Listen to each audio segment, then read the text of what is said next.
Fala, meu povo sem preguiça! E aí, tudo bem com vocês? Estamos mais uma vez aqui para iniciar mais um episódio do nosso podcast. É isso aí, vocês têm que estar ligadinhos porque a gente está trazendo muita coisa boa para vocês e muito conhecimento e sabedoria para a gente aprender cada vez mais. E hoje a gente tem uma convidada especial, então vocês fiquem ligadinhos que daqui a pouco vocês vão conhecer ela. Mas antes de tudo, se inscreva no nosso canal, deixe seu like, ative as notificações para vocês receberem todos os conteúdos que são de milhões, hein, gente? E é isso mesmo. Hoje a nossa convidada é especial, a Thaís Mourão. Nada mais do que a Thaís Mourão, maravilhosa! Gente, ela é comunicadora social, ela tem MBA em marketing e formação em coaching e em inteligência espiritual.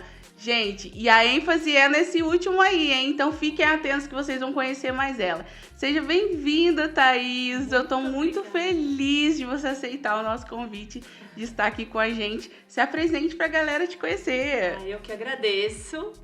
Estar aqui. Muito bom poder falar com mais pessoas, né? E contribuir com tudo que a gente aprende na vida.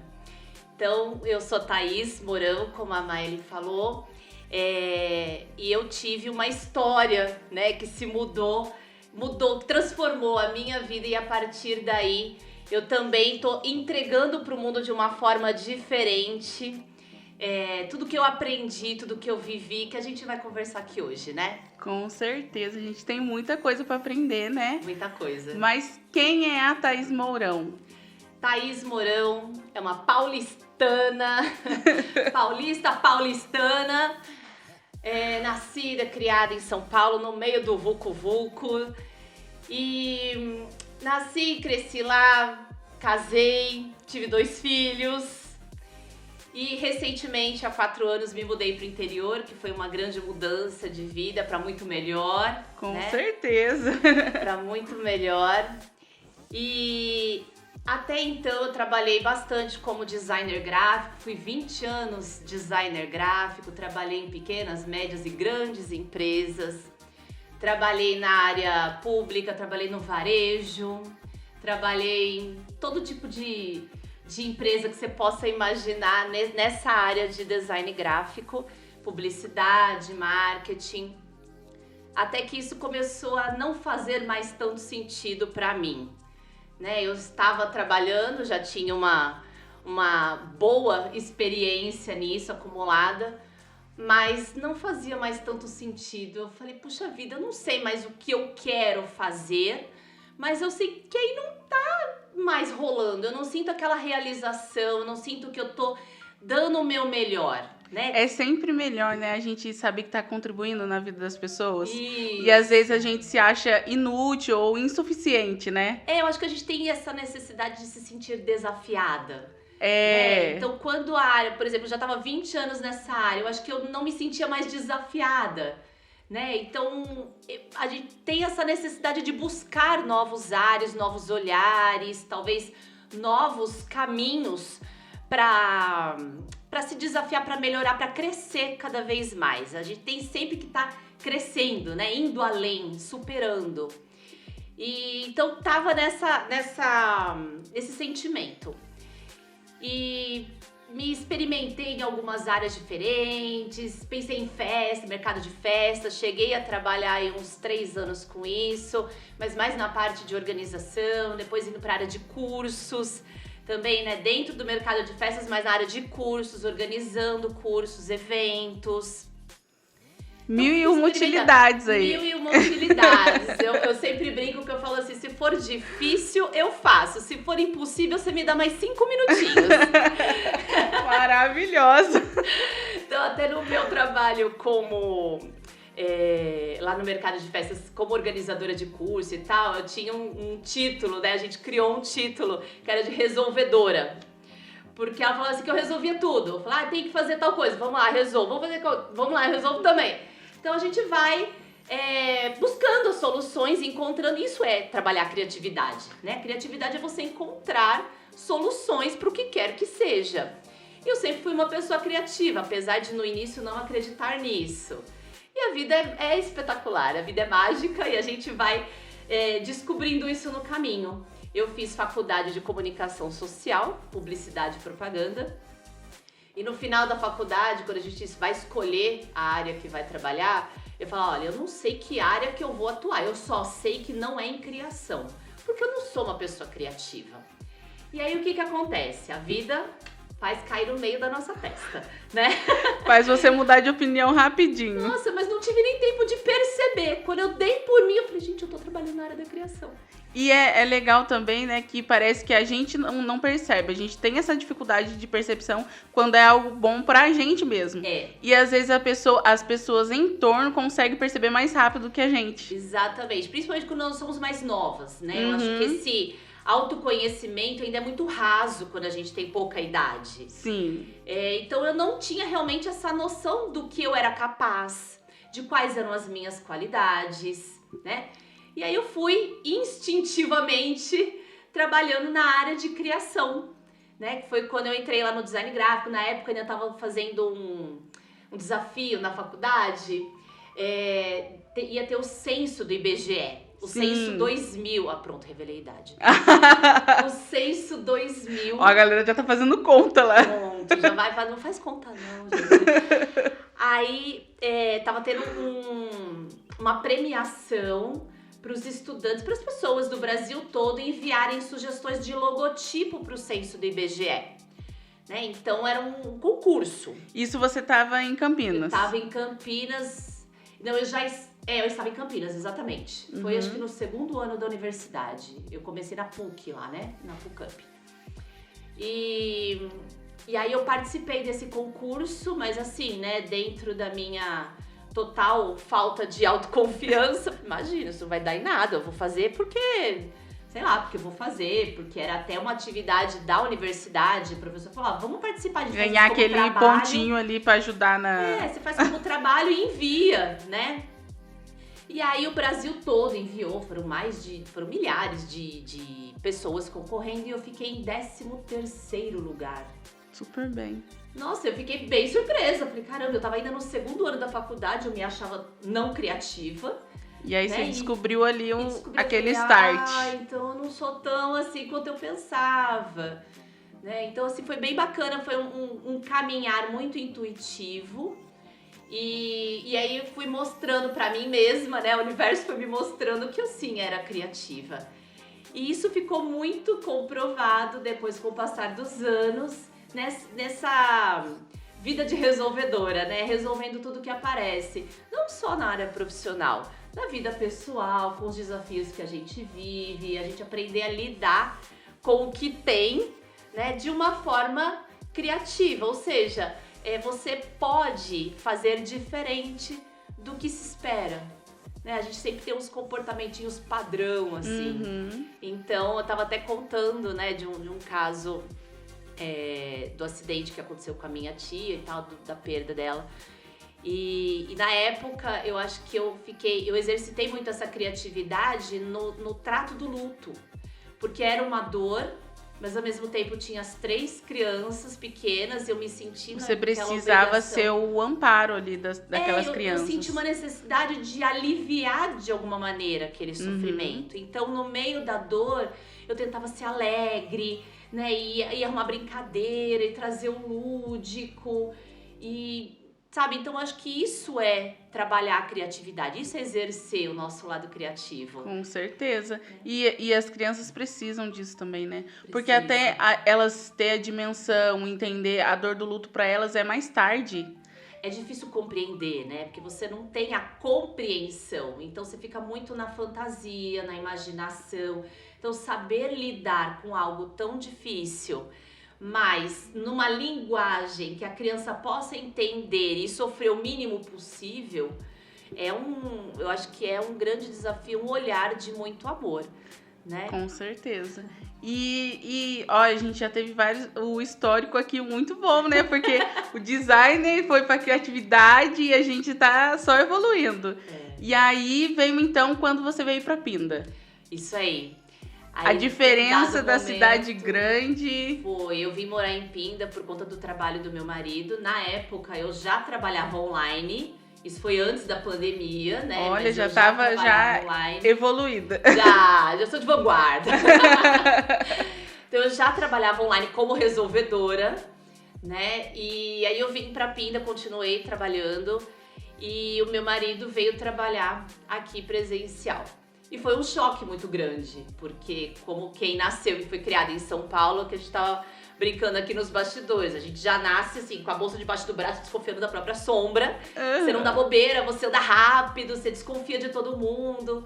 Então, quando eu me mudei pro interior, foi uma fase de adaptação um pouco difícil no começo. E aquele susto também, porque você vai mudar totalmente a vida. Sim, eu acho que o que eu mais senti foi o ritmo. Né? O ritmo, como eu brinquei, parece que eu pisei o pé no freio, meio brusco, né?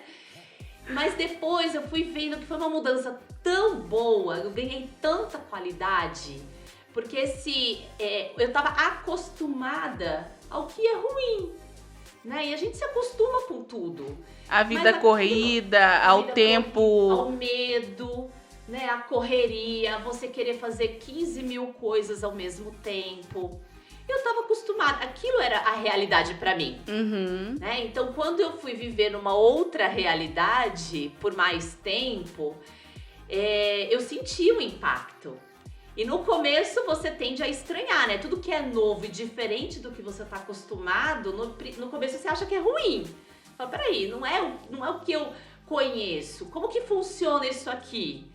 E aí, aos poucos, eu fui percebendo como funciona, qual o ritmo, como que as pessoas aqui se tratam. E é tão lindo de ver, né? Porque uma das primeiras coisas que eu percebi é a confiança. As pessoas confiam umas nas outras.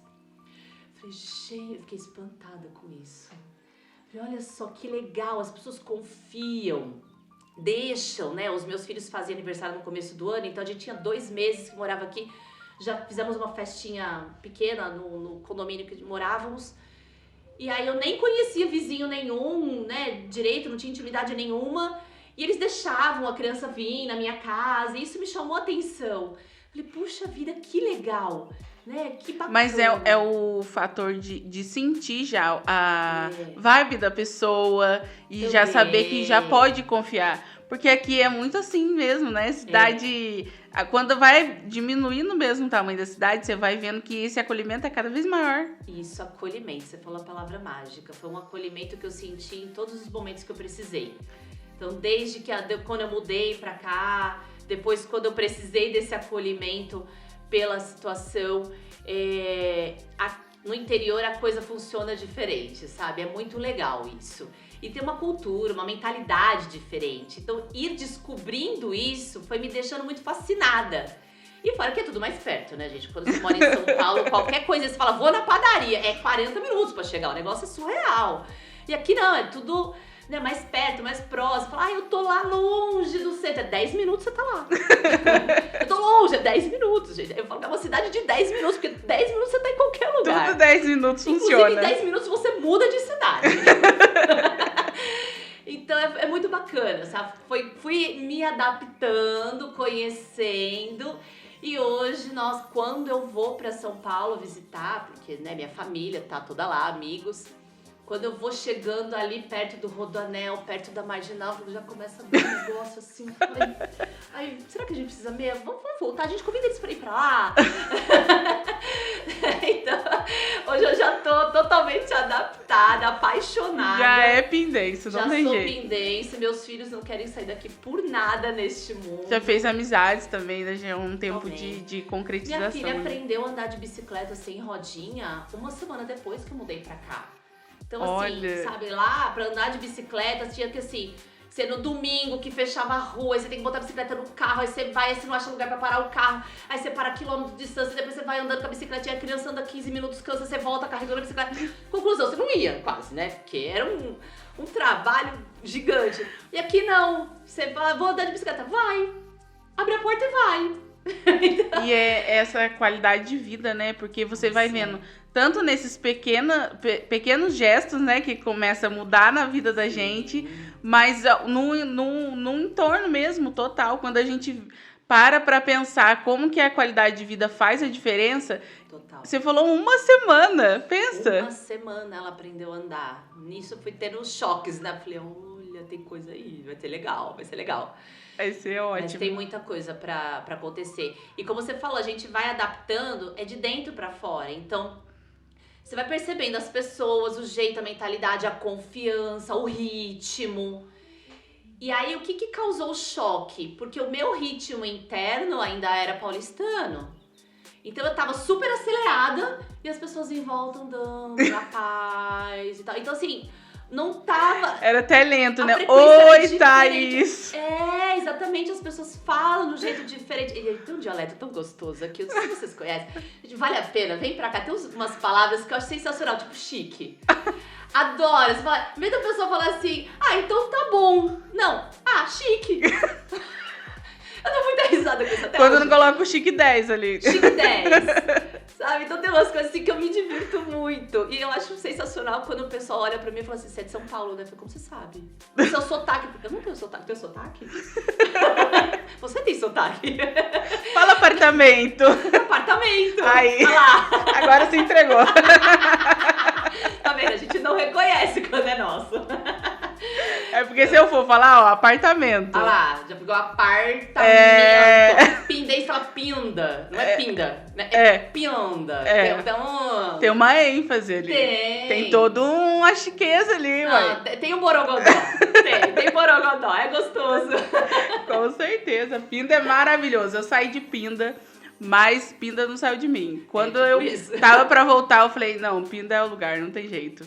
Não, mora no coração, conquista, né? Eu acho que as pessoas, o clima, o lugar, a localização de você tá perto de tudo, né? Eu falo que é sensacional. Você tá perto da serra, você tá perto da praia, você tá perto até de São Paulo mesmo, que 2 horinhas dá pra ir. O acesso é muito bom. Exato, então é muito legal, né? Você tá perto do Rio de Janeiro, tá na metade ali dos dois, então é um lugar muito abençoado por Deus. Com certeza. Mas aí você veio pra Pinda. E logo já teve uma descoberta aí na sua vida. Foi. Aliás, uma transformação, né? Que ali ia começar a transformação real. Conta pra gente um pouquinho de como foi isso. Tinha 10 meses que eu estava morando em Pinda. Mas eu ainda era Pinda. Então não tenho parentes, ninguém. Ainda não conhecia quase ninguém. Trabalhava online, ou seja, dentro de casa. Então não tinha relacionamento com muitas pessoas, né? Fisicamente falando. E aí um dia eu tava acordando uma sexta-feira de manhã, espreguicei na cama e relei a mão assim no peito e falei, epa. Aí eu percebi um caroção assim, desse tamanho, caroção, no meu peito, assim, bem palpável, bem em cima. Eu falei, ai, que será isso? Poxa, você fala, não é algo normal que a gente ouça assim, falar que é tranquilo. Aí dá aquele medinho, né? Falei, bom, o que eu vou fazer? Vou procurar um médico. Aí liguei no mastologista pra marcar, mas quem consegue marcar no mesmo dia? Ninguém. Consegui marcar pra outra quarta-feira, ou seja, 6 dias depois, quase. Quase uma semana já. E aí, marquei, tinha que esperar. No dia seguinte eu não me aguentei, fui ao pronto-socorro ginecológico. Então falei, vou passar com uma ginecologista, porque ela entende um pouco mais disso, pra ter um olhar. Cheguei no pronto-socorro, mostrei, aí ela falou assim pra mim, desse jeitinho. Isso aí não é nada, isso aí é um ducto de leite entupido. Falei, ducto de leite entupido? Eu amamentei muito os meus filhos. Eu tenho 2 filhos, como eu já falei.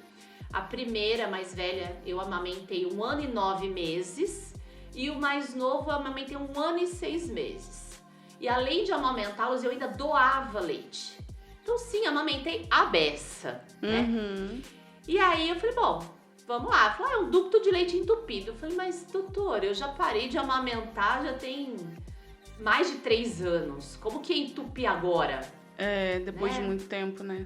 Achei estranho, mas não sou médica, a gente acredita. Ela falou, olha, faz compressa, e nem lembro se era quente ou fria, e passa uma pomada que vai diminuir. Falei, ok. Me senti um pouquinho aliviada, porque tinha um olhar médico, né? E fiz assim. Quando eu cheguei na consulta da mastologista, ela olhou assim pra mim, contei essa história. Ela olhou pra mim e falou assim, não é ducto de leite entupido. Falei, e é o quê, doutora? Olha, não podemos afirmar. Que a gente já começa assim, que o coração já vai palpitando. Não podemos afirmar, temos que fazer exames. Aí você já vê aquele ponto de interrogação ali já. Não, aí o chão começa a estremecer e começa a se abrir, né? Você fala, peraí, então pode ser sério. E aí fui fazer os exames e tal, aí você vai pra ter mais emoção na vida, né? Que até então já tava pouca. Aí você faz a mamografia, aí dá não conclusiva. Aí você faz ultrassom, dá não conclusiva. Aí você vai e faz biópsia. Que é delícia, né? Só que não. Vai e faz biópsia. Aí concluiu. Era câncer de mama, né? Era já um carcinoma ductal invasivo. Então, sim, era dentro do ducto de leite. Mas então não era totalmente errado. Digamos que ela acertou 50%, né? Era um ducto de leite entupido. Ela só não disse que era um tumor que estava entupindo. Né? Não dava pra afirmar só num exame clínico.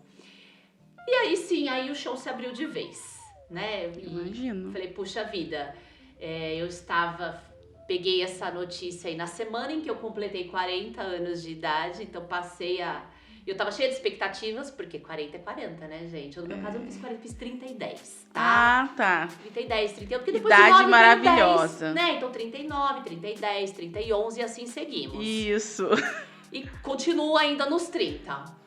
E hoje eu tô com 30 e 13. Ótimo. Não façam as contas. Não faz as contas. E aí, nessa semana, né, eu tava com expectativa, eu queria fazer um festão, aí a gente se programou pra fazer uma viagem pra Angra dos Reis, e tava tudo legal, só que aí a viagem já murchou, né, porque eu já fui nessa expectativa, eu fiz a biópsia antes do aniversário e peguei o resultado depois do aniversário. Então, assim, pra resumir, a minha estada em Angra dos Reis choveu. Choveu. Fiquei 4 dias lá, 3 choveu. Porque mas você aproveitou mesmo assim, né? Sim, aproveitei. Na chuva, né? Mas aproveitei. Porque tava chovendo dentro de mim. Sim. Eu estava, né, tensa, eu tava preocupada, eu tava chorando. Não é a mesma coisa, né? Quando, independente do lugar, você tem aquilo batendo ali no coração, gente, não tem jeito. O mundo reflete como a gente tá por dentro. Com certeza. Sempre. E aí, falei, bom, beleza. Quando eu voltei, peguei o resultado, aí a médica confirmou, falou, bom, você já viu o resultado, você já viu, né? Então agora eu vou te encaminhar pro oncologista, você vai, eu fazendo aquela cara de forte, né? Até que eu não consigo. Eu comecei a desarmar no consultório. Falei, vou sair daqui porque senão não vai dar certo. Sentei na recepção dela lá e ela já me deu encaminhamento pra oncologista. E você olha aquela palavra e fala, meu, oncologista, câncer. Passa tanta coisa na cabeça, né? E eu nova, né, gente? 30 e 10 só. Muito nova. Meus filhos pequenos. Minha filha mais velha tava com... Não sei se já tinha feito 10. Não, ainda não. Ela tava com 9 para 10 anos. Então, 9 e 6 anos meus filhos tinham. E naquele momento, o que eu pensei? Assim, eu falei, bom, primeira coisa que você pensa é a possibilidade de morrer. Então, você imagina que a sua vida tem ainda mais uns 60, 70 anos pela frente. Nossa, 70 eu tô sendo bem otimista, né? Uns 40, vamos lá, vai. Vamos uns 50, 60 anos pela frente. Aí, de repente, parece que o final vem... Sabe uma porta de Matrix? Parece que vem pra daqui a pouco. E aí, eu pensei o seguinte, eu senti isso. Falei, Deus, eu não sei o que eu vim fazer nessa vida. Eu só sei que eu não fiz. Eu não cumpri ainda. Eu não tô sentindo o que eu realizei. Eu não tô pronta pra ir embora. Então, é o seguinte, eu vou ficar. Você dá seus pulos, eu vou fazer minha parte. Eu vou ficar, eu vou descobrir o que eu vim fazer. Vou dar o meu melhor. E vou fazer, eu vou realizar. Eu não sei quanto tempo eu tenho, eu não sei o que vai acontecer daqui pra frente. E aí foi um choque de realidade. Porque eu precisei de um diagnóstico desse pra entender o que sempre foi verdade. A gente não tem garantia de nada. Dia nenhum. Nunca. Isso é verdade. Dia nenhum a gente tem garantia. Nem de um segundo pra frente a gente não tem garantia. Exatamente. Só que a gente não se dá conta. E por não se dar conta, a gente perde muito tempo. Verdade. Né? Perde muito tempo como? Você às vezes não dá valor ao que é importante, você não diz eu te amo quantidade de vezes que deveria, né? Você não manifesta, você não realiza aquilo que é importante pra você, vai procrastinando. Então, esse diagnóstico me deu um grande choque de realidade a partir desse ponto. Falei, bom, primeiro, eu tenho que descobrir o que eu vim fazer nessa vida, porque eu já entendia que ninguém tá aqui por acaso. Não existe acaso. Todo mundo vem pra cumprir algo. Uma missão. Uma missão que eu entendo que é parte da nossa evolução. Né? Nós não somos seres humanos, nós somos espíritos vivendo uma experiência na matéria. Então, como espíritos vivendo uma experiência na matéria, todos estamos aqui para evoluir enquanto espíritos, né? Então eu falei, bom, Deus, me dá clareza aí, porque eu preciso descobrir qual é o meu caminho, né? E ok, e assim fomos. Saí de lá, fui direto pro consultório da oncologista, consegui. Aí você consegue consulta rápida. Mastologista não, mas na oncologista eu consegui consulta pra dali 1h30. No mesmo dia, 1h30 ali já tava... Isso, e eu descobri o que é senso de urgência. A partir dali eu senti como se fosse um relógio correndo contra o tempo. Eu tinha pressa. Eu não sabia o estágio, eu não sabia quanto tempo, eu não sabia se ia dar certo, se não ia dar certo. Eu só tinha uma certeza, se eu não fizesse nada ou se eu demorasse muito, eu ia morrer. Você tinha que, naquele momento, você percebeu que tinha que otimizar o seu tempo o mais rápido. Ao máximo. Eu tinha urgência. Urgência em viver, urgência em aprender, urgência em iniciar o tratamento, qualquer que fosse. E entender também, né? Processar tudo que estava acontecendo, porque... E confiar. Você sente que a sua vida, num primeiro momento... Você sente que a sua vida está na mão dos médicos e que você não tem autonomia sobre a sua vida. Porque você não sabe o que fazer com aquilo. É a vulnerabilidade, né? Totalmente vulnerável. Exatamente. E a vulnerabilidade, num primeiro momento, parece que a gente tá frágil. E acho que até nesse primeiro momento é uma fragilidade. Até que você vai ressignificando tudo isso. Então, chegando na clínica de oncologia, claro, cheguei aos prantos, né? E fui super bem acolhida. Então, acho que a palavra acolhimento passou a me representar muito, desde que eu me mudei para Pinda. E principalmente nessa ocasião. Nessa fase. Eu fui muito bem acolhida. Então, é assim, você chegar num lugar onde você tá totalmente vulnerável, frágil... querendo ajuda, se colocando na mão dos profissionais que você longe da família também, né? Longe da família, longe de todo mundo. E você chega lá e tem esse colo, né? As pessoas te olham com aquele olhar de calma, a gente vai te ajudar, você não tá sozinha. Ó, só de falar eu já começo a me emocionar. Então esse acolhimento foi fundamental, né? E ali conversei horas com a médica, porque você tem 1 milhão de dúvidas, né? E ela passou uma ideia de protocolo, porque aí você precisa fazer vários outros exames para entender qual é o tipo do tumor. Eu entendi que não é câncer, é câncer. Tem, assim, milhares de tipos de tumor, cada tipo é um tratamento diferente, né? Mas de cara ela falou, olha, muito provavelmente pela característica tal, você vai fazer... a quimioterapia, a cirurgia e a radioterapia. Que você vai entender que é o padrão, assim, né? Se a gente pode dizer que tem um padrão, é o que a maioria faz. Né? Um protocolo mundial. E falei, ok. Aí adivinha, né? Qual que é a primeira pergunta? Quando a médica fala o tratamento que você vai fazer, qual é a primeira pergunta que você faz? Qual você faria, Maellen, nessa situação? Eu acho que no momento ali, vivendo tudo, eu ia perguntar quanto tempo eu tenho de vida. Olha só. Eu acho que eu fui menos dramática que você. Sabe qual foi minha pergunta? Meu cabelo vai cair? Eu vou ficar careca? Estética. Mas você sabe que não era nem tanto pela estética? E aí eu fui tendo mais clareza do que isso significava pra mim. A resposta foi sim, tá? E aí, o que aconteceu? Eu iniciei a quimioterapia e hoje tem alguns recursos, que é muito curioso até falar, para evitar a queda do cabelo, ou pelo menos evitar a queda total. Porque o que acontece? Não é que o câncer não faz cabelo cair. O que faz cabelo cair é o medicamento da quimioterapia. Então, é o remédio. Por quê? A principal característica da célula cancerígena é que ela se multiplica muito rápido. E aí, o que a medicina criou? Um medicamento que mata todas as células, ou busca o máximo possível, das células que se multiplicam rápido. Só que daí mata as boas e as ruins. Exatamente. Então, assim, não é um tratamento-alvo. É geral. Então, assim, você injeta uma química fortíssima no seu corpo que mata células que se reproduzem rápido. Além das células cancerígenas, que eu falo que isso é tipo uma roleta russa, né? Porque você não tem nenhum grau de assertividade, de garantia nenhuma. E quando eu descobri isso, inclusive, eu fiquei muito tensa. Já tinha acabado o tratamento quando eu descobri isso, mas é assim. E aí, o que acontece? As células de cabelo, pelo, também se multiplicam muito rápido. Então é por isso que elas caem. Entendeu? Porque vai matando essas células também. Por dentro. É porque não tem uma seletividade, né? Vai em todas. Não tem, vai em todas. Então quem tiver no meio do caminho vai no bolo. Uhum. Entende? Então tem alguns recursos como a touca congelada. Sabe aquelas toucas térmicas de quando a gente vai fazer banho de creme no cabelo?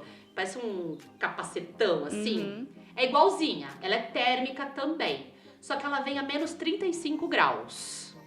É basicamente uma pedra de gelo em formato de chapéu. Sim. Né? E aí, qual é o princípio dessa touca? A gente tem a opção de usar, né? No meu caso, tem o convênio médico, o convênio cobria essa opção. E aí eu podia usar ou não, e eu tenho que assinar um termo de que também não é garantia. E aí, durante a quimioterapia, então, enquanto eu estava recebendo a quimioterapia, meia hora antes e meia hora depois, eu tinha que ficar com essa touca congelada na minha cabeça. Eles vinham, molhavam o cabelo primeiro, e aí punha a touca com a pedra de gelo, menos 35 graus. Por quê? Congelando a cabeça, basicamente, você reduz a força com que o medicamento vai chegar no cabelo, né? Que vai circular pela cabeça. Ah, tá. Então, assim, o calor, né? Ou seja, a falta de calor ali dificulta a circulação naquele lugar, naquela região. É como se fizesse uma vasoconstrição aqui na cabeça. Exatamente, uma vasoconstrição. Então, você dificulta que o remédio chegue até lá. Então, você diminui a chance de cair o cabelo. E aí eu usei essa touca na primeira vez. Por sorte, eu tenho muito cabelo. E mesmo com a touca congelada, mesmo com o cabelo molhado, eu não sentia o gelado no couro cabeludo. Porque muitas mulheres que passam por isso não aguentam o gelo. Porque começa a doer a cabeça. Porque tem pouco cabelo também, o acesso é mais vai rápido. direto no couro cabeludo, daí a sensação, porque no cabelo você não sente, né? Uhum. Então eu tenho bastante cabelo, aí não passava tanto. É como se você estivesse molhando a cabeça, mas não... não mesmo molhando, eu não tinha essa sensação, mas as mulheres que têm menos cabelo e tal, tinham muita dor, muito desconforto com isso. Sensibilidade. Então eu usei a primeira sessão, na segunda sessão usei de novo. E aí eu tava felizona, porque até então tava tudo certo, tudo normal, a gente tinha feito 2 sessões de quimioterapia e o cabelo continuava lá. E aí até que 3 dias depois da segunda quimioterapia, eu estava na casa da minha mãe, em São Paulo.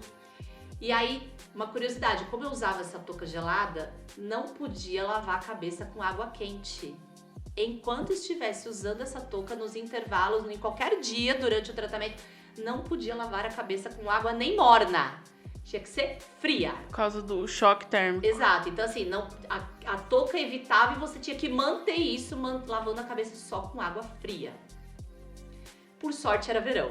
Ah, isso que eu ia perguntar, é inverno. Por sorte, era verão, né? Porque eu descobri no final eu peguei o diagnóstico em novembro, né? Eu faço aniversário dia 14 de novembro, anota a data aí, depois me manda parabéns. 14 de novembro, então iniciei o tratamento dia 27 de novembro e aí peguei todo o verão, né? Falei, bom, ótimo, tá calor, tá fácil, então tava ok. Mas assim, fácil, mas é difícil você molhar, gente, molhar a barriga e as costas na água gelada. A cabeça até vai, mas a barriga e as costas é cruel. Então o que eu fazia? Eu abria o chuveiro no frio, eu lavava a cabeça assim separado, né, jogava pra lá e não deixava molhar o corpo. Aí eu lavava a cabeça toda, depois eu tomava um banho normal, quente, do pescoço pra baixo por dia. Até porque você também, nessa fase, você tem que tentar fazer de tudo para não abaixar a sua imunidade. Se tomar esse banho gelado direto... Sim, exatamente. Você tem que tomar cuidado com tem tudo. todos esses riscos. Porque a imunidade vai lá na sola do pé. Né? E aí você fica muitíssimo mais vulnerável a qualquer outra coisa. Então, assim, um resfriado nessa fase pode ganhar um tamanho assustador. Então, é bem complicado.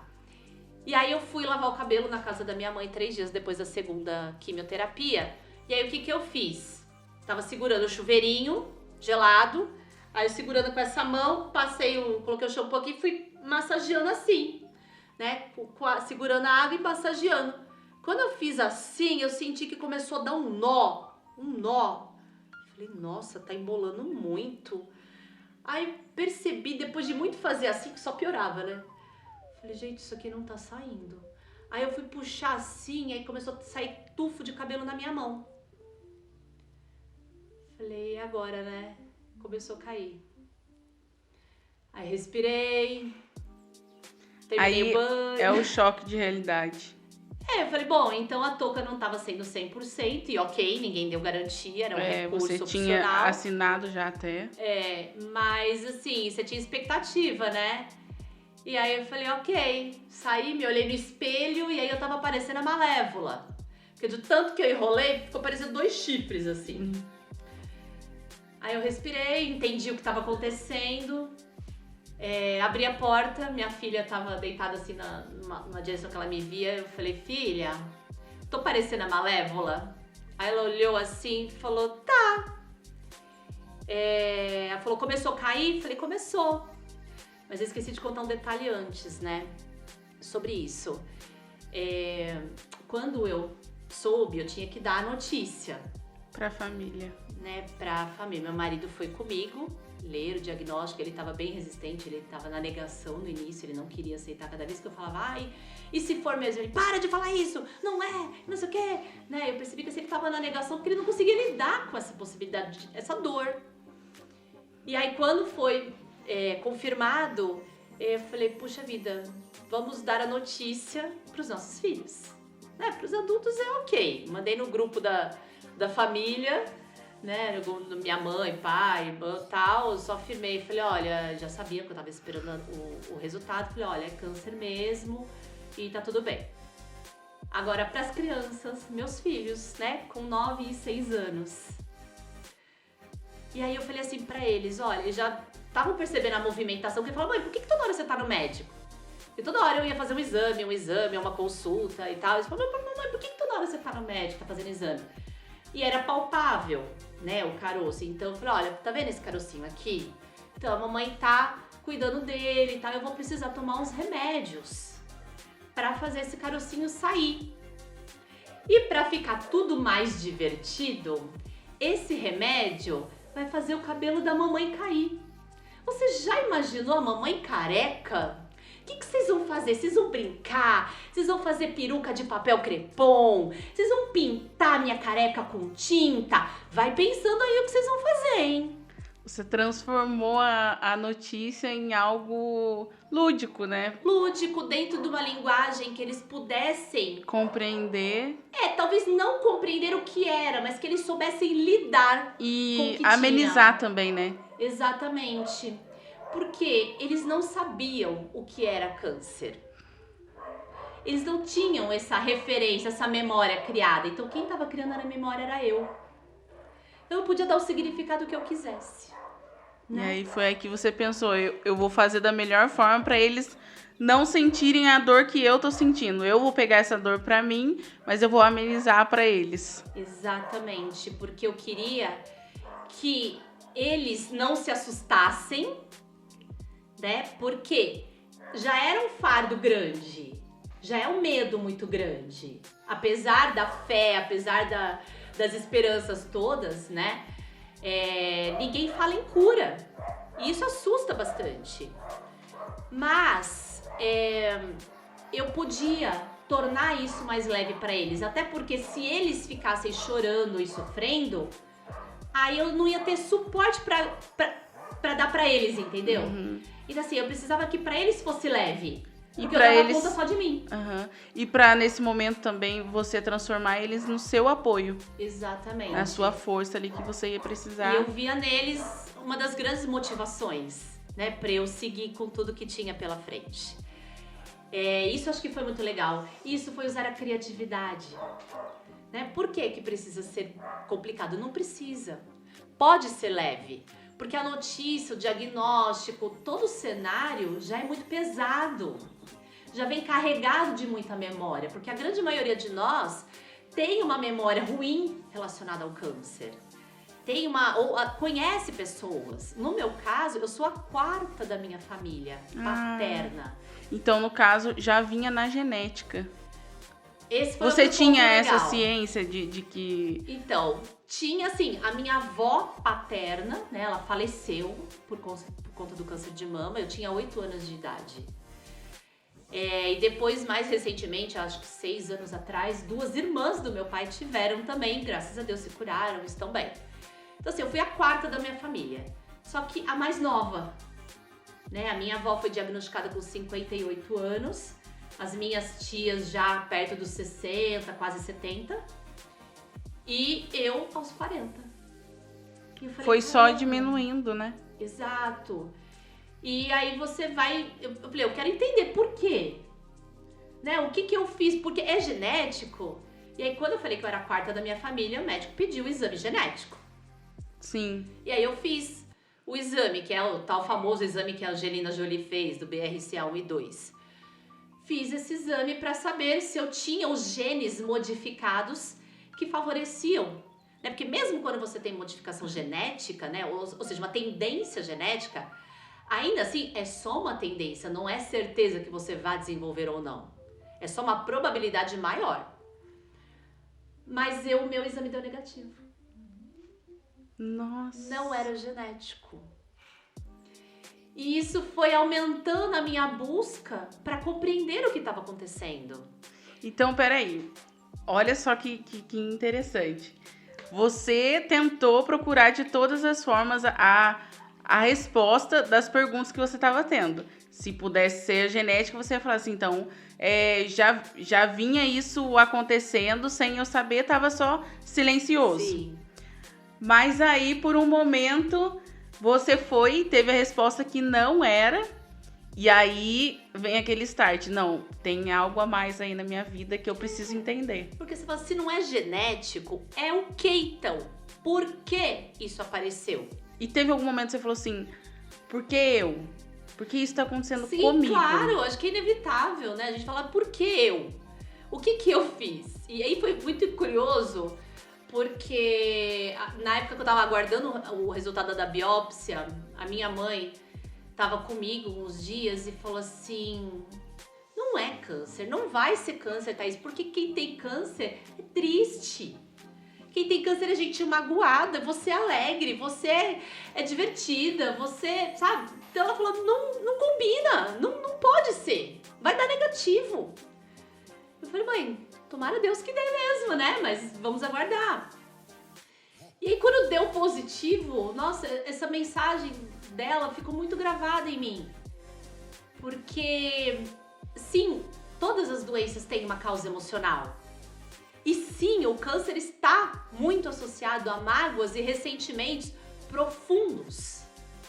Só que a gente tem uma ilusão de que a pessoa que tem mágoa, que tem ressentimento, é aquela pessoa que anda assim.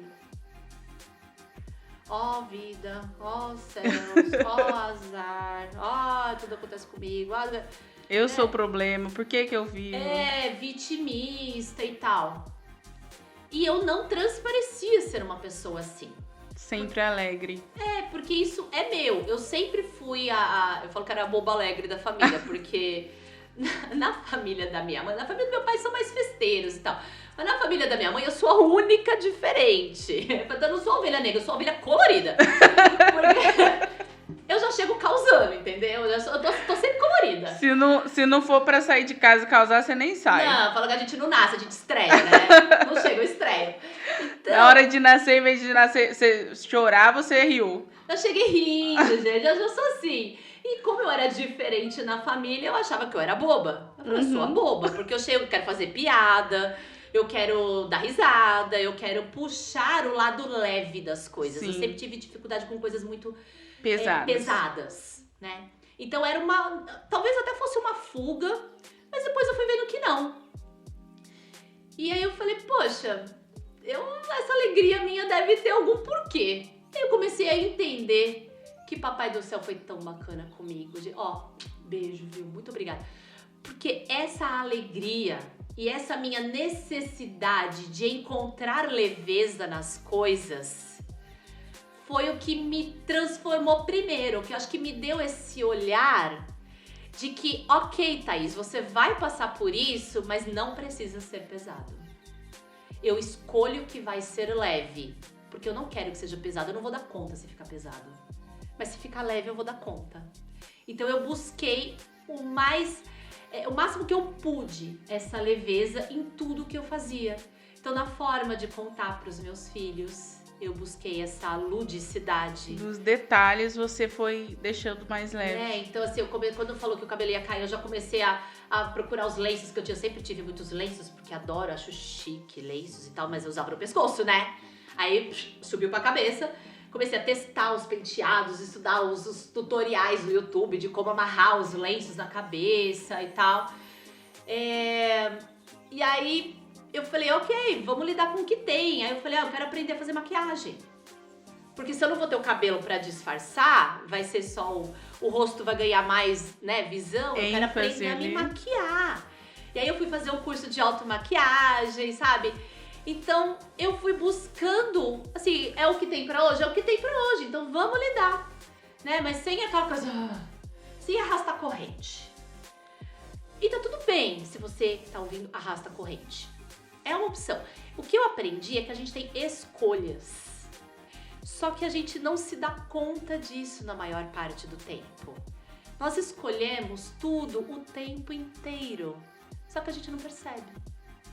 Por quê? Não dizem, a gente já ouviu falar que Einstein, que foi talvez um dos maiores gênios que já passou pela Terra, tinha 5% de consciência. Einstein tinha 95% de inconsciente. Nós, meros mortais, temos cerca de 97 a 98% de inconsciente, ou seja, aquilo que a gente acha que sabe representa 2% do que a gente sabe, do que a gente realmente tem para descobrir, né, sobre a verdade.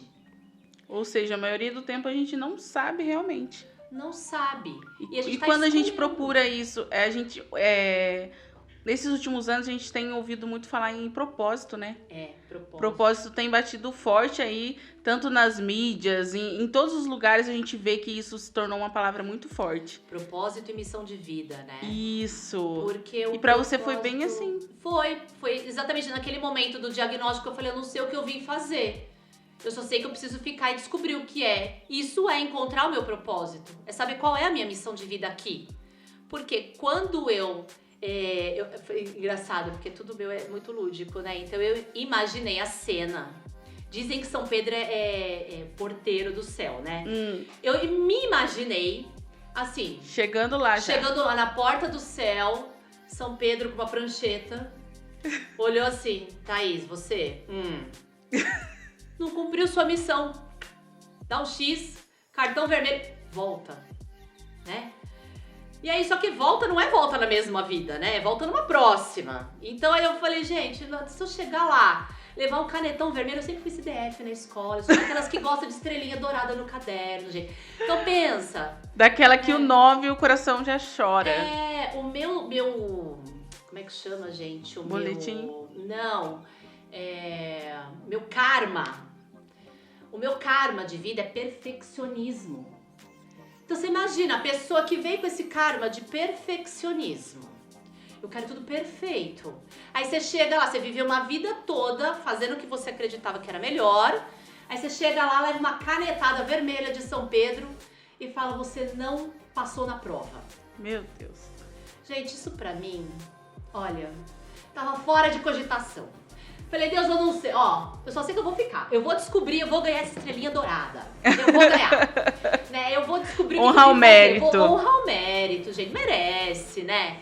Então eu fui buscar essas respostas pra entender qual era o meu propósito, qual era a minha missão e tal. Até que um dia eu vi na internet, eu brinco que eu falo que Deus tem Instagram, né? Porque eu gosto muito do Instagram. E aí passando tal, e eu queria descobrir qual era a minha missão de vida e passou lá assim, descubra a sua missão de vida. Eu preciso disso. E era uma moça aqui em São José dos Campos ainda que fazia. Eu falei, gente, eu preciso descobrir qual é a minha missão, minha vida agora depende disso, né? Eu tenho que saber. E fui fazer o processo com ela, tal, e já fazia terapia, porque junto com o tratamento oncológico, eu falei, eu preciso de fazer terapia, eu preciso entender o que tá acontecendo comigo. E aí a minha mãe, que tá sempre no meio, minha mãe é maravilhosa, fez astrologia, psicanálise, um monte dessas coisas maravilhosas de autoconhecimento. Te ajudou bastante, então. Muito. E aí eu falei, mãe, você que conhece vários terapeutas, me indica uma terapeuta porreta, porque eu tenho pressa. Lembra? Isso é isso de urgência. Eu tenho pressa. E aí ela me indicou a Priscila. Beijo, mudou minha vida. A Priscila me salvou e foi ótimo, porque eu cheguei na primeira consulta com ela.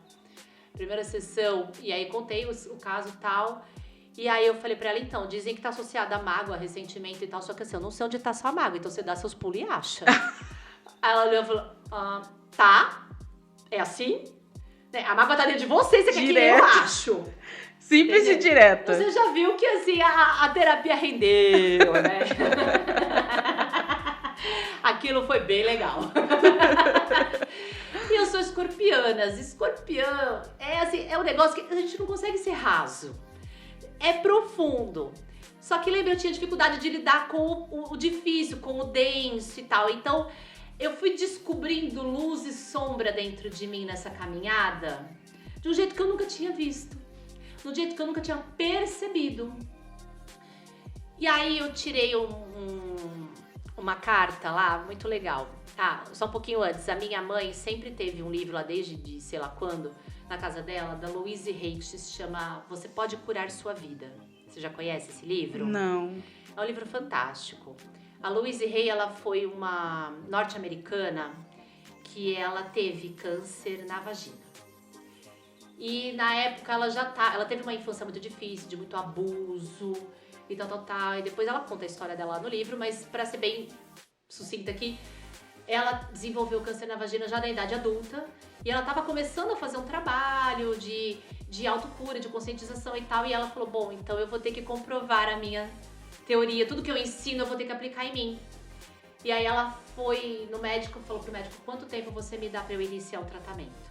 Ele falou, te dou 3 meses. Falou, ok. Ela pegou a malinha dela, foi pro Oriente e foi estudar. Porque lá no Oriente, tanto a medicina ayurvédica quanto a medicina tradicional chinesa, lá existe um outro olhar sobre a saúde que é muito diferente da medicina que a gente tem aqui. E muito natural também, né? Muito natural.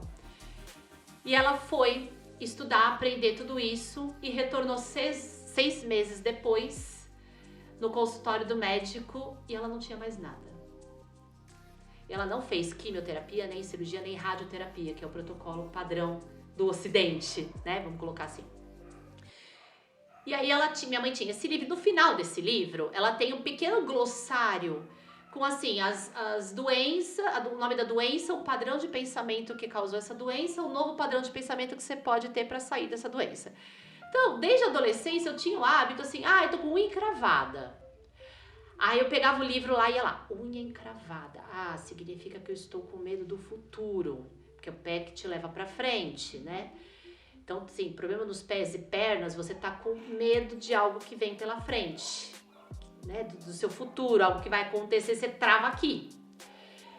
Então, eu sempre tive esse hábito de ler, ou seja, eu já tinha uma consciência, ainda que muito pequena, mas de que toda doença tem um gatilho emocional. Isso me ajudou muito, porque quando eu fui buscar a causa do câncer, eu fui direto aí. Então não precisei ficar me convencendo, né, de que é genética. Não, não é a genética. É porque você comeu tal coisa, é porque você não amamentou, eu amamentei, né? Então assim, sabe, você não precisa ficar encontrando causas físicas, porque eu já sabia que não era no físico que estava a causa, ainda mais quando o exame genético deu negativo. E aí a terapeuta que cuidou de mim, a Priscila, ela tem esse olhar da metafísica, ela trabalha com a linguagem do corpo. Então foi muito legal, porque eu fui cada vez mais compreendendo. Ela falou, Thaís, esquece, não é, você não tá resfriada porque você tomou friagem, sabe? Não é isso, tem algo mais interno, que é o gatilho. E aí eu aprendi muita coisa, né? Fui buscando onde estavam as tais mágoas enterradas, nas profundezas do meu ser, os ressentimentos. Ela foi me orientando sobre outros tipos de terapias que eu também podia fazer para agregar. Então, além da terapia com ela, eu fui fazer constelação familiar. Eu já sou reikiana há 20 anos, então fiz muito reiki em mim. Fui buscar outras coisas, até massagens ayurvédicas, inclusive pelo SUS. Olha aí, linda, ó. Gente, pelo SUS. Eu acho que em outras cidades deve ter também. Tem as PICs, que são as práticas integrativas e complementares. No SUS, se eu não estou enganada, eu acho que isso é Brasil, é nível Brasil, mas São Paulo eu tenho certeza, estado de São Paulo eu tenho certeza. Então procure no SUS as práticas integrativas e complementares, é de graça, você tem acesso, que são justamente essas terapias naturais, sabe, que te olham como um todo, é a visão holística. O que é holístico? Holístico é que te vê por inteiro. Porque o que a medicina moderna fez aqui? Te dividiu em várias partes. Então você tá com problema no olho, você vai no oculista. Você tá com problema no coração, você vai no cardiologista. Você tá com, né, unha encravada, você vai na podóloga. Então assim, te dividiu. Só que o nosso corpo não é dividido. O nosso corpo é inteiro. Então muitas vezes, uma dor de cabeça que você tem pode ter origem do intestino. Entende? Fisicamente falando, tá? Mas toda doença, de unha encravada a câncer, toda doença tem gatilho emocional. Você só vai desenvolver, tendo gene alterado ou não, tendo tendência ou não, você só vai desenvolver a doença se você tiver o gatilho emocional. Então, por exemplo, para o câncer ele é multifatorial. Eu perguntava para todos os médicos com quem eu passava, qual a causa do câncer? Porque se eu quero me manter curada, né, se eu quero me curar e me manter na saúde, eu preciso saber o que foi que causou. Senão eu vou ficar dando, né, correndo atrás do rabo o tempo todo. E no caso do câncer, tem um agravante, do ponto de vista também da medicina nossa aqui. Que assim, quando você tem o primeiro diagnóstico e cura, e chega na remissão, porque os médicos não falam em cura, né? Eu falo cura. Mas os médicos não falam em cura, falam em remissão. O que é remissão? Está sob controle, não manifestou nada visível e que possa ser diagnosticado. Então, para a medicina nossa aqui, câncer não tem cura, né? E para aumentar a emoção, né? Porque já é pouca emoção, você ainda tem que lidar com essa informação. E aí eu fui atrás. Obviamente a medicina moderna não ia me dizer, né? Perguntava para todos os médicos o que causa. É multifatorial. São muitas coisas. É alimentação, é exercício físico, é você tomar sol, é não sei o que. Eu falei, tá, mas isso tá muito vago, né? E aí eu fui buscando em várias fontes alternativas e também muito válidas, mas assim, indo além daquilo que a gente escuta de informação aqui. E aí eu aprendi que o câncer, todo ele, não importa se é de mama, se é qual tipo de câncer, mas o câncer ele tem 3 causas principais.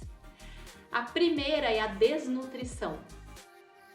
E quando a gente fala em desnutrição, a gente já imagina aquelas crianças raquíticas da Etiópia, né? Não é isso, tá?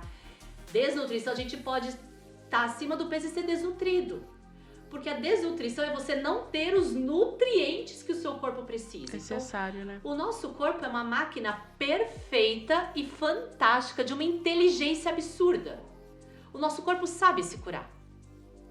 A gente é que atrapalha o processo. Né? Então, no Até caso, porque com a questão da nutrição é onde ocorre aquela renovação de células, né? exatamente. Se você estiver fazendo correto, isso vai ocorrer bem. Exato, porque a nutrição é o abastecimento da sua máquina. O nosso corpo é uma máquina. Então imagina que ele é uma Ferrari potente, maravilhosa, que funciona com gasolina Podium azul, né? Esse é o nosso corpo. Só que aí você não coloca gasolina Podium, porque a gasolina Podium é ruim, é amarga, tem gosto ruim, né? Aí você coloca o quê? Gelatina de tutti-frutti azul. Azul também. Vamos colocar gelatina de tutti-frutti porque é docinho, é mais gostoso, eu gosto do que é gostoso. Só que aí o que acontece? Eu tô colocando um combustível inadequado na minha máquina. Eu posso até andar algum tempo, mas depois ele vai começar a ratear, vai começar a falhar. Entende? E aí ao longo do tempo, o seu corpo vai dando sinais de que ele não tem o que precisa para funcionar. Então, é entender o manual de instrução. A gente tem um corpo que precisa de nutrientes da natureza. Então, nós somos os seres da natureza, né? Do pó viemos e ao pó voltaremos. Então, o nosso corpo, nós somos seres da natureza, o nosso corpo precisa de elementos da natureza também para se nutrir. O que é alimento da natureza, gente? Frutas, legumes, verduras, castanhas, água. É isso que o nosso corpo precisa. E tudo de qualidade, sem agrotóxico. Vindo da terra mesmo. É o que a natureza dá, são os alimentos de Deus. Né? Deus deu tua vida. E Deus deu o alimento também para manter a sua vida. Só que a gente vai no que é gostoso. Né? A gente vai naquilo que o nosso ego gosta. E aí eu descobri o quão perigoso é dar ouvidos pro ego. Sabe aquela historinha do anjinho e do diabinho? Uhum. Então, o anjinho é o nosso eu superior. É o nosso anjo da guarda, que dá bons conselhos. É um camarada que tá aqui pra te dar, ó, vai na minha que é sucesso, né? Agora, o diabinho é o nosso ego. E o nosso ego é aquele carinha que acredita que nós somos um ser separado de Deus, separado do Criador. Então assim, se eu sou separada, eu fui jogada aqui na Terra e eu que lute. Porque eu estou sozinha, eu estou desamparada, eu não tenho ajuda e tudo é potencialmente perigoso e as pessoas são ruins. Eu estou buscando defender a minha vida. É só eu. Sobrevivência, exatamente. Então o ego valoriza o eu. Porque ele não entende que nós somos, sim, todos somos um em energia. Porque esse corpo aqui que parece físico, ele é só uma energia vibrando tão devagar que parece que está parado. Por isso que a gente fala que a terceira dimensão é uma dimensão densa, né? Que o planeta Terra está migrando da terceira para a quinta dimensão. Por isso essa mudança de mentalidade, busca de propósito, missão de vida. Então a gente está nesse processo de transição. Enquanto almas, nós escolhemos estar aqui neste momento da Terra. Então nós temos sim uma grande responsabilidade de sermos guias, né? Já que despertamos, e daí vem o despertar espiritual que também tanto se fala hoje, já que despertamos para essa consciência, para essa realidade, a gente tem a responsabilidade de ser luz para quem está vindo atrás da gente, né? Então, tudo isso vem mostrar um ganho de consciência. Então, voltando para as causas do câncer. Primeiro, a desnutrição. Então, nutrir-se adequadamente. A gente não precisa comer muito não, viu? Aliás, lembra, Jesus 40 dias no deserto ficou top. A gente precisa comer pouco, porque o nosso corpo não precisa de muito. Nem é comer pouco, né? Seria comer o necessário. Exatamente. O meu pai sempre falava, brincava assim comigo. Ele falava, eu preciso comer para viver, não viver para comer. Né? Porque o ego, ele quer o gostoso. Né? Então, como que a gente sabe que tá deixando o ego comandar a nossa vida? Quando eu tô fazendo por prazer, quando eu tô fazendo porque é bom pra mim, quando eu não tô levando em consideração o que é importante pro outro. Né? Então, isso é bem perigoso. E a maioria de nós faz isso. E ok, todos nós temos o ego, não dá pra matar o ego. Não é alguém que você chega, dá 3 tiros e acabou. Não é isso. A grande sacada é justamente a gente aprender a identificar o ego, ser observador de si mesmo e falar assim, você não é um bom conselheiro, eu não vou fazer o que você tá falando, eu vou fazer o que o anjinho da guarda tá falando, sabe? Então é a gente ser observador de si mesmo, identificar quando quem tá governando naquele momento, naquela situação, né? Então a primeira causa é essa. A segunda causa é a intoxicação. Maeli, se você souber o quanto de coisas intoxicam a nossa vida, você vai ficar assustada, porque eu fiquei apavorada quando eu descobri. Nós nos intoxicamos, a gente sempre pensa, o que é tóxico é veneno, né? Que envenena o nosso corpo. Quando a gente pensa em veneno, você pensa em SBP, você pensa assim, talvez até repelente de inseto, porque não deixa de ser um veneno, né?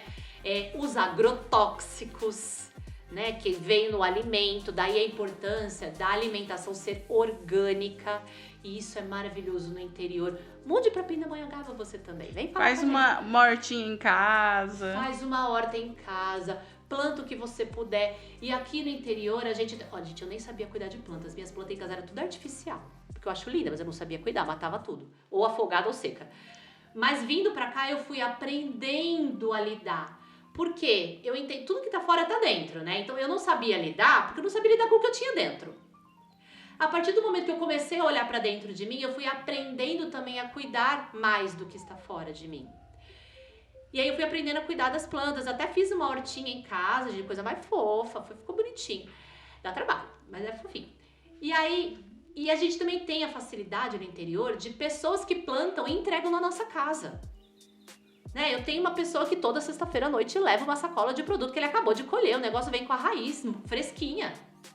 Né? Então, orgânico, sem agrotóxico, você vai comer carne, evita carne vermelha, que é altamente inflamatória para o nosso corpo. Prefira, né, carne orgânica, no caso de frango, então frango orgânico, tudo mais orgânico possível. Orgânico significa que não tem melhoradores de desempenho, que basicamente é remédio. É fármaco, né, que eles injetam nos animais para crescer, para acelerar o crescimento, para acelerar o abate, para acelerar o lucro. E o lucro é o ego que quer, né? Então, a intoxicação vem não só dos agrotóxicos e dos venenos, que a gente conhece como veneno, mas me dói até falar isso. Vem dos cosméticos. Tudo que é cosmético, gente, que a gente encontra na farmácia, intoxica. E o campeão de intoxicação são os medicamentos. Todos, gente. Aquele ibuprofeno que parece, aquele paracetamol que parece inofensivo. Eu vou só tomar porque eu tô com um pouquinho de dor de cabeça. Isso vai intoxicando o seu corpo. Porque, bom, se fosse bom, drogaria não chamava drogaria. Remédio não chamava droga. Né? Então, isso intoxica muito o nosso corpo. Medicamento, assim, é top one. Depois os cosméticos e agrotóxicos, né? Os cosméticos, todos eles contêm metais pesados, a grande maioria deles, né? Contém metais pesados, óleo mineral, parabenos, sulfatos e um monte de substâncias que entram em contato com a nossa pele, entram na corrente sanguínea. E aí a gente ouve muito assim, né? Mas Thaís, eu não vou beber, eu só vou passar na pele, eu uso tópico. Gente, a nossa pele absorve da mesma forma como se você pusesse na boca. De forma inteligente, né? A nossa pele, ela tem uma absorção rápida. Exato. A nossa pele é o maior órgão absortivo do nosso corpo. Então, dividido por camadas também, então sim, aqui é o mais rápido. É o mais rápido. Então, o que você coloca na pele vai penetrar, vai cair na corrente sanguínea e vai correr pelo seu corpo. Né? E o que a gente faz todos os dias? Porque a gente dá o nome de autocuidado. Né? A gente acha que assim é meu skincare. O meu skincare, basicamente, olhando por esse ângulo, é um ritual de envenenamento. Né? Porque a gente normalmente usa produtos que têm essas substâncias. Num primeiro momento, você fala, mas está tratando, melhorou a pele, melhorou a ruga e tal. Até pode trazer esse resultado benéfico para você. Mas uma coisa que a gente tem que entender é que a nossa saúde vem de dentro para fora. E o nosso corpo inteligente como ele sempre vai buscar manter a nossa vida. Ele sempre vai fazer o máximo para nos manter vivos. Então, dos nutrientes que a gente come, ele vai dar a principal parte para os órgãos vitais.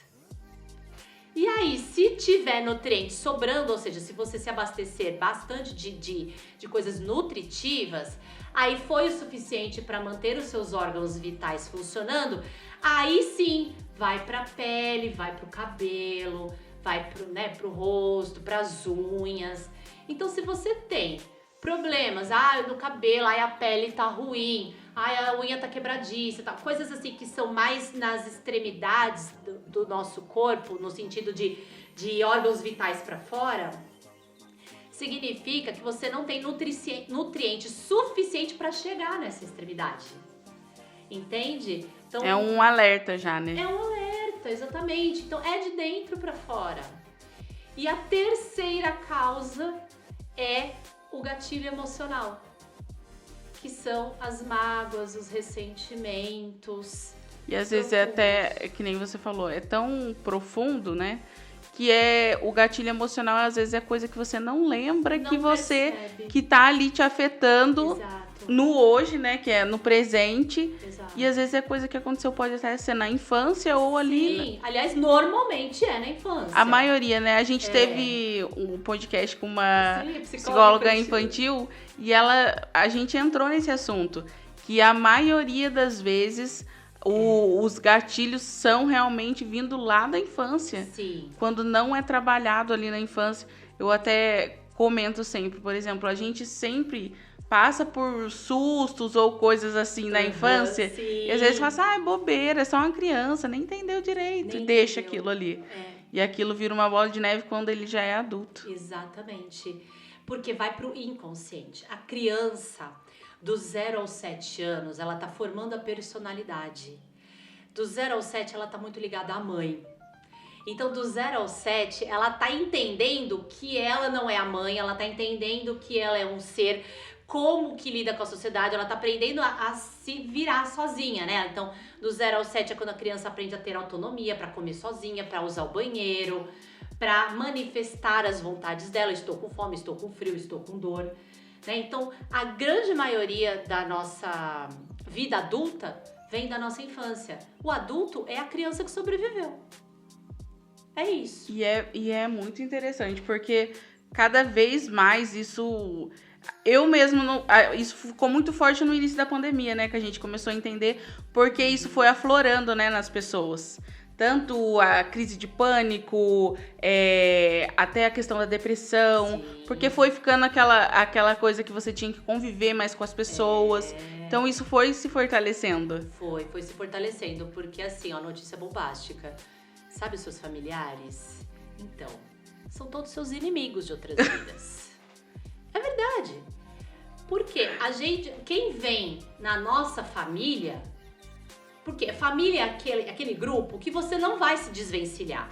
Você separa de marido, de amigo, de trabalho, várias coisas. Família é pra vida toda. Família é pra vida toda. Então, o seu círculo familiar, ele é feito das pessoas com quem você tem questões pra resolver. Quando você tem questões pra resolver, nunca vai ser bom, né, gente? Então, vai ser dolorido, né? O processo, você vê que toda família tem os seus problemas. Nenhuma família é perfeita de margarina, né? De propaganda de margarina. Por causa disso. Então, na pandemia, todo mundo sendo obrigado a conviver 24 horas por dia, isso veio muito mais à tona, ficou muito mais evidente. Muito mais evidente. Né? E aí, voltando ao inconsciente, então assim, o gatilho emocional, ele tá trazendo lá do seu inconsciente, ou seja, se é do inconsciente, eu realmente não sei onde tá. Eu não lembro mesmo. Então você fala assim, mas Thaís, se a doença tem causa emocional, então eu sou culpada de estar doente? Vamos tirar essa palavra culpa. Culpa é pesado, né? Culpa é uma palavra de autopunição. Isso é ser vítima, é se tornar vítima. Uhum. Então você não é culpado, você é responsável. E o que é a doença? Toda ela. A doença nada mais é do que uma manifestação do seu corpo para te mostrar algo do seu inconsciente que você precisa ver. Que você precisa reavaliar ou que tá ali esquecido. Algo que tá já sendo complicado de deixar lá no inconsciente, não pode mais ficar lá porque tá afetando a tua vida aqui. E aí isso vem à tona, né? Então o teu corpo, com a inteligência que ele tem, ele traz isso do inconsciente pro físico para que você, com esses olhos, com a sua percepção, consiga olhar, parar e resolver, né? Então eu falo que nós temos 4 corpos inferiores. Nosso corpo espiritual, que é o maior deles, de onde nós viemos, né? A nossa essência. Então quando esse corpinho aqui deixar esse mundo, nós somos espíritos, né? Que aí vamos lá bater na porta de São Pedro e, se Deus quiser, ganhar uma estrelinha dourada. Então é o espírito que vai.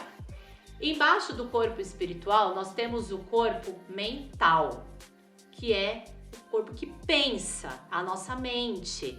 Lá nas leis universais, a gente pode fazer outro podcast depois de leis universais. Nas leis universais, a gente vai entender que o universo é mental. Tudo vem da mente, a mente cria tudo.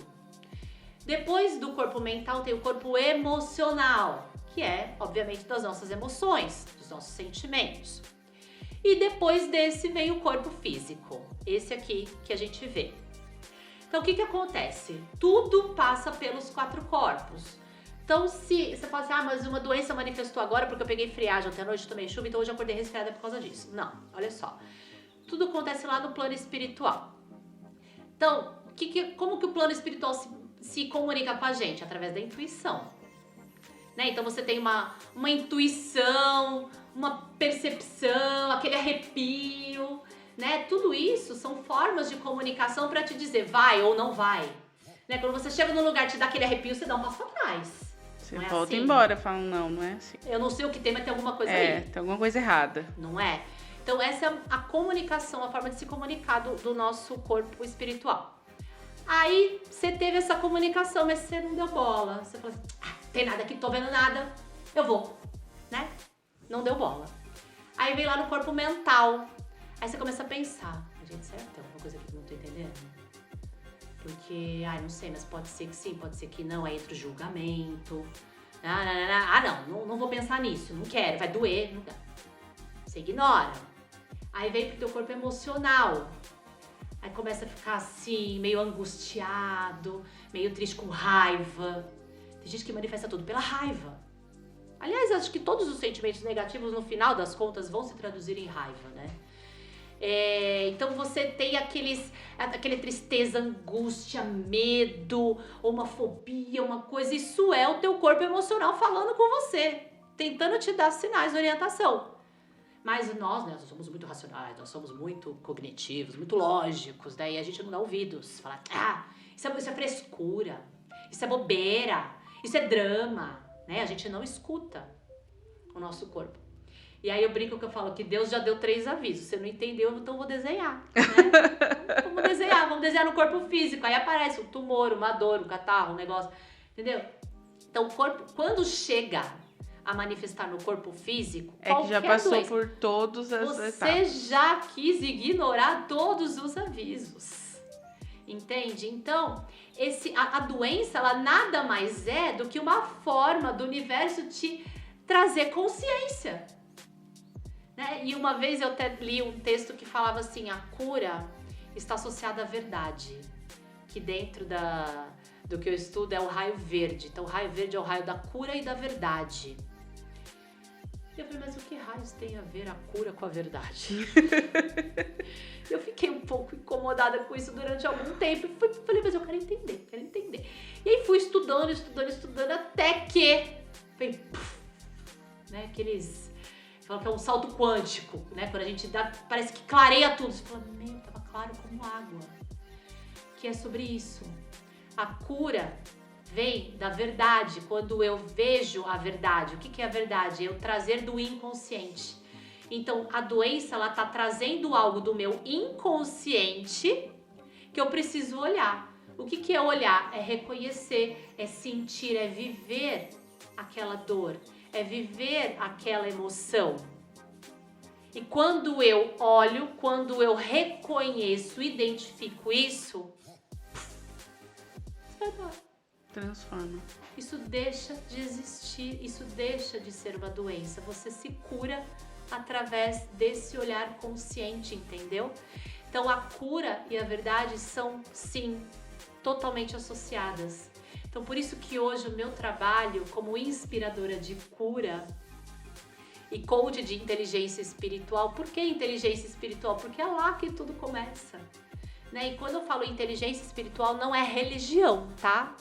Não tem a ver com religião, porque a religião, ela é um dogma, ela é um formato que o homem criou, tanto que existem várias, né? Que o homem criou de acordo com o que ele acredita, criando métodos de te ajudar a se conectar com a divindade que você sempre foi.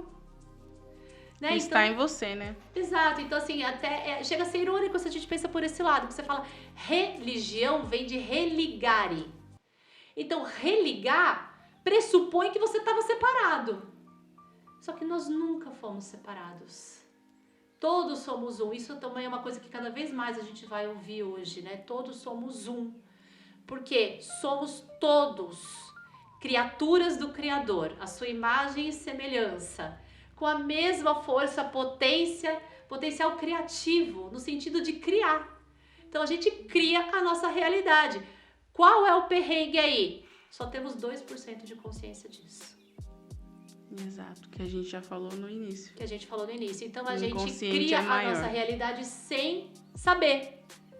Entende? Então nós não somos culpados, nós somos responsáveis. E ok, Deus é bom, benevolente, paciente, a gente pode encarnar milhares de vezes, como a gente encarna, milhares e milhares de vezes. Tá tudo bem, é no seu tempo. Você quer escolher agora? Tá tudo bem, porque tem um negócio, uma regrinha chamada livre-arbítrio, que é a sua livre escolha. Deus criou ele respeita a sua livre escolha. Você quer passar a vida inteira batendo a cabeça na parede?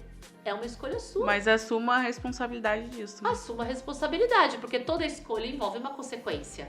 Com certeza. Então, tudo que você escolhe vai trazer uma consequência. Tudo que você planta vai trazer uma colheita. Né? O plantio é opcional, a colheita é certa. E é muito interessante que daí, você vivenciou toda essa experiência para poder entender ali a sua missão. Isso. E hoje você espalha a sua missão de forma ampla, né?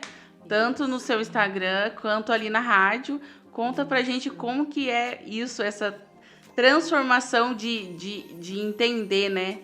Essa ligação, esse olhar diferenciado hoje.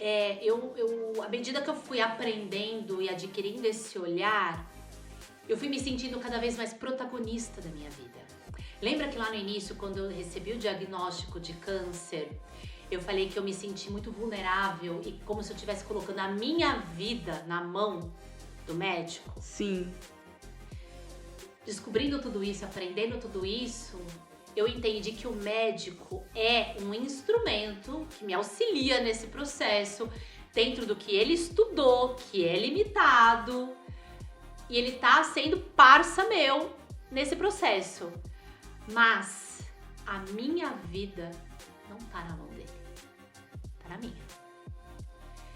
E aí quando eu descobri que eu sou protagonista da minha vida, que eu sou responsável pela minha realidade, pelo que eu crio, se é bom ou se é ruim, sou eu que tô criando.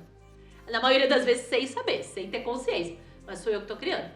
Então a partir do momento que eu vou tomando cada vez mais ciência disso, eu vou sendo mais autônoma. Então eu falo, peraí, então se o meu corpo tá querendo me mostrar algo, como que eu posso identificar, como que eu posso decodificar o que meu corpo tá me mostrando?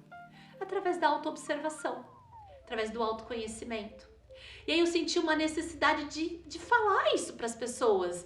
Falei, gente, para de ficar doente, né? Entende o que o seu corpo tá te mostrando. Vamos fazer do limão uma limonada.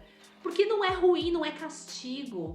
Uma outra coisa que às vezes me deixa até assim, angustiada, que as pessoas falam assim, ai, mas Deus quis assim. Como se Deus fosse um cara punitivo, cruel, que quer ver o teu mal, que quer te castigar. Não é isso não, gente. Vamos mudar essa visão aí. Sabe? Não é isso. Nós somos responsáveis, nós temos livre arbítrio. Contudo, temos pouquíssima consciência.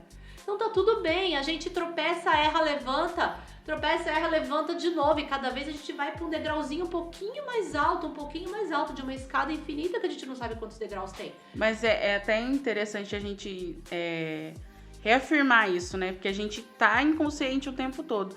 E se a gente tem esse olhar positivo ou negativo para isso, a gente tem que trabalhar isso também. Sim. Se você não tá dando conta sozinho, tem alguém que possa te ajudar. Sempre tem ajuda, ninguém vive sozinho. Essa é outra magia da vida. Ninguém vive sozinho. Por isso a gente nasce em família, por isso a gente participa de grupos e por isso que inconscientemente a gente faz muita coisa para agradar o outro, para se sentir pertencente. Porque a gente não vive sozinho. Então, é ganhar essa consciência se observando, se conhecendo. E eu tive uma necessidade muito grande de falar isso pro mundo. Sabe? Eu brinco... Que transbordou. Aí você tinha que porque eu senti espalhar. Que eu já tinha atingido de conhecimento, que é claro, ainda é muito pouco, mas que eu já tenho capacidade de ajudar quem tá um degrau atrás de mim. Com certeza. No começo eu tive a síndrome da impostora, né? O que é síndrome da impostora? É quando a gente pega o chicotinho e dá. Você fala assim, quem sou eu pra ajudar alguém? Eu não sei nada, imagina, eu sou só uma ignorante que tá aprendendo. E não sei o quê. E você vai lá se chicoteando, achando que eu não tenho capacidade de ajudar ninguém porque eu sei muito pouco. Até que eu percebi isso, que ninguém sabe tudo. Mas o pouco que eu já aprendi pode ajudar a aliviar a dor e tornar a vida mais leve de alguém que tá um degrauzinho atrás de mim. Perfeito. Né? Então é sobre isso. E quando eu entendi isso, eu falei, bom, como que eu vou fazer isso? E me senti um pouco assim, falei, como que eu vou falar para as pessoas? Como que eu vou mudar até o meu trabalho? Eu fui estudar o coach e tal para ter ferramentas para me auxiliar a ajudar outras pessoas. E aí no começo eu fiquei um pouco assim, como que eu vou fazer isso? Como que as pessoas vão me conhecer? Como que elas vão confiar nesse processo e tal? E bom, o que nós temos em mãos? Nós temos o Instagram, tá aí de graça, Instagram, Facebook, YouTube, né? A gente usa o recurso que tem. E aí eu peguei o meu Instagram, com quem eu já conversava com Deus pelo Instagram, né? Porque às vezes aparecia umas mensagens e falava, era isso que eu precisava. E aí eu peguei o meu Instagram e comecei a gravar lives toda semana. Falei, bom, é uma forma de eu contribuir e uma forma das pessoas ouvirem sobre o que eu tô estudando e ouvirem sobre o que eu quero falar. E aprender mais, né? Porque cada vez que você passa pro outro, o que você aprendeu, você tá aprendendo, você tá reafirmando. Com certeza, a gente aprende ensinando. É. Né? Então, quando eu ia transmitir isso nas lives, que as lives no início elas eram verdadeiras aulas, sabe? Eu estudava, eu fazia assim, folhas e folhas de anotação e eu ia fazendo aula mesmo sobre o assunto. E isso foi muito legal, porque eu fui fazendo isso e fui ganhando autoconfiança, né? De ver que eu conseguia me comunicar e falar para as pessoas e que o que eu estava falando fazia sentido pro outro, porque às vezes a gente acha que faz sentido só na nossa cabeça também, né? Sim. Então eu vi que estava fazendo sentido pro outro, as pessoas assistindo e falando, nossa, Thaís, olha, eu conheço uma pessoa que tá passando pelo câncer, mas poxa, ela tá com depressão, ela tá triste, ela só chora e tal, você não pode conversar com ela? Eu falei, com certeza. E isso foi aparecendo, né? Falou, pô, você é tão alegre, como você consegue ser tão alegre tratando um câncer? E aí eu falei, gente, sendo. Né? Eu falava assim, eu só consigo ser eu. Até que eu entendi que o meu eu é diferente do eu do outro. Com certeza. Somos únicos, né? Somos únicos. E aí eu falei, então, essa minha alegria, que durante muito tempo eu achava que eu era boba, eu falei, gente, essa alegria veio pra me salvar nesse momento do diagnóstico e principalmente pra ser hoje um poste de luz pra outras pessoas. Né? E falando, ei, não precisa ser pesado, tá? Não é? Você tá com câncer, tá tudo bem. Vamos fazer de conta que é só algo que você tá tratando e que não tira esse estigma, esse peso, né? Então hoje eu entendo que tem esse olhar. Comecei a fazer lives e aí contando muito timidamente no começo para algumas amigas, então o grupo de yoga que eu também faço pela prefeitura, pelo SUS, olha lá. Yoga, inclusive, tem vários centros comunitários aí Vários de centros graça. comunitários de graça, a gente vai que é vida. Yoga não é exercício físico, tá? A gente olha só achando que é exercício. Eu, inclusive, fui primeiro achando que era exercício físico. Mas não, yoga é uma filosofia de vida. O yoga, ele prepara o seu corpo para meditar. E a meditação é o quê? É você tornar-se observador de si mesmo. Sem julgamentos. É muito falado isso no yoga, né? Sem julgamentos. É você se observar e é você aprender a silenciar a mente. Né? Que o julgamento vem da mente. Então, aprender a silenciar a sua mente, a silenciar esse monte de pensamento, de julgamento, de ai, é isso, ai, é aquilo, não é isso, não é aquilo. Aprender a silenciar, né? Fica quietinho. E abre espaço pro novo. O que é o novo? É para você ouvir lá o seu corpo espiritual. Você tem que parar, tirar o barulho da frente para você ouvir, porque é muito sutil. A energia boa, né? Energia de alta vibração é uma energia muito sutil. Então a gente tem realmente que se silenciar para conseguir ouvir, para sentir, né? Então o yoga é sensacional, eu super recomendo. E aí, falava para as minhas amigas do grupo do yoga e tal. E aí, uma professora minha do yoga, maravilhosa, nossa, a gente se deu super bem. Ela falou, ai, Thais, eu adoro os seus vídeos, nossa, você é luz, você é minha inspiradora de cura e tal, é um barato. E aí um dia ela falou assim, eu falei de você pra um amigo meu, muito amigo, tal, e ele é locutor na rádio, né, e tal, e ele quer te conhecer. Eu falei, nossa, sério? Legal, né? Que bacana. Então, eu fiquei assim, feliz porque pra ela fazer isso, quando a gente faz uma indicação, você tá colocando o teu na reta. Né? Então, assim, tem que valorizar muito a confiança, isso. Né, que a gente tá falando desde o início. Confiança. E aí eu me senti muito feliz, porque se ela achou que eu tinha potencial para isso e se ele também teve interesse, né, de me conhecer, é porque o que eu tô falando nas lives realmente tem sentido. Pode transformar, pode minimizar o sofrimento do outro. Com certeza. E aí eu fui, aí deu super certo, e daí ele foi abrindo espaço, até que hoje eu tenho o quadro Vida Leve, né, que eu acho que esse nome super me representa, porque é isso, você vê que tudo que a gente conversou aqui hoje é, no fundo, pra gente ter mais leveza sobre a vida, é da gente ter um olhar amoroso, de reconhecer a sua essência. Qual é a sua essência? Amor. De entender também qual que é o propósito, né? Porque a partir do momento que você viu que tinha algo além, você foi para somar na vida das pessoas e isso é tão gratificante, é um pagamento. Sim, é uma retribuição, como eu falei para você. Eu me sinto na responsabilidade de guardar, porque de distribuir isso para as pessoas, de falar, porque quando eu descubro algo tão importante que pode transformar de verdade a vida das pessoas e eu guardo isso só para mim, quem é que tá falando mais alto? É o ego. Com certeza. Né? E o egoísmo é a raiz de absolutamente todos os problemas que existem no mundo. Todos. Todos, todos, todos. Eu desafio você a me contar um problema que não tenha raiz no egoísmo. Todos.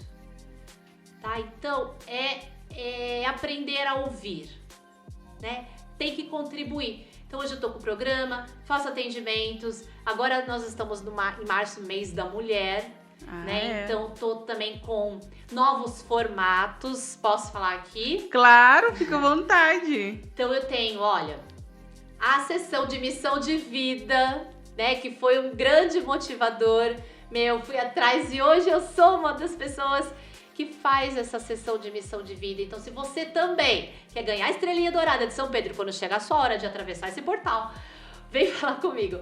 Porque essa descoberta da missão de vida, na verdade, é você ter clareza de qual é o teu caminho aqui.